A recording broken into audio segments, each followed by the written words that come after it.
My self खुशी राठौर, मैं वक्ता की स्टूडेंट हूँ। पब्लिक के पास से मुझे रिव्यू लेना है और पूछना है कि हु इज बेस्ट कम्युनिकेटर।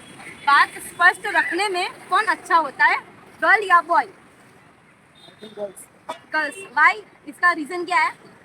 मुझे लगता है ना गर्ल्स जो है ना वो अच्छे से समझा सकती हैं हर चीज़ में, आगे हर चीज़ में, अभी हर जगह जो लेडीज लोग हैं ना वो सबसे अच्छी है इस टाइम पे। Okay okay, thank you so much आपका आंसर देने के लिए। बंदे ने बहुत लॉयल आंसर दिया है, इसलिए थैंक यू। क्या लग रहा है कम्युनिकेटर में कौन बेस्ट है, मेल या female? Why? Any reason? Teachers junior अच्छा एक्सप्लेन कर पाता है। कम्युनिकेटर में कौन बेस्ट है, मेल या फीमेल? મારો આન્સર છે ફિમેલ, બિકોઝ ફિમેલમાં સમજાવવાની શક્તિઓ વધારે હોય છે. આપણે સ્કૂલ કોલેજીસ એમાં ફિમેલ્સ ટીચર્સ વધારે હોય છે.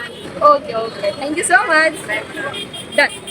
મારી સર ખુશી લડવાડી છે ને, ઓકે પહેલા પૂછે તમને શું લાગે છે કે કમ્યુનિકેટરમાં કોણ બેસ્ટ હોય છે, મેલ યા female? Female okay, why? Any reason? Female બહુ જલ્દી વસ્તુને સમજી શકે છે, મેમને સમજતા બહુ જ વાર લાગે. Okay okay. અને વસ્તુ જ્યારે ખતમ થઈ જાય ત્યારે મેમને હા મેમ એમ સોચે કે અચ્છા આ વસ્તુ હતી એના લીધે આ પ્રોબ્લેમ થઈ, આ વસ્તુ હતી એના લીધે આ વાત થઈ. એના લીધે ફિમેલ બહુ જલ્દી સમજી બી જાય અને બહુ જલ્દી સારું એક્સપ્લેન કરી શકશે તે વાંચી શકે. પબ્લિકમાં સૌથી બેસ્ટ આન્સર આમને આપ્યો છે, બિકોઝ એકદમ નાઇસ રીતે એકને એક્સપ્લેન કર્યું છે. Why female? Thank you so much. Done. Finally public પાસે રિવ્યૂ મળી ગયો. મળ્યા પછી આન્સર એ મળ્યો ફિમેલ.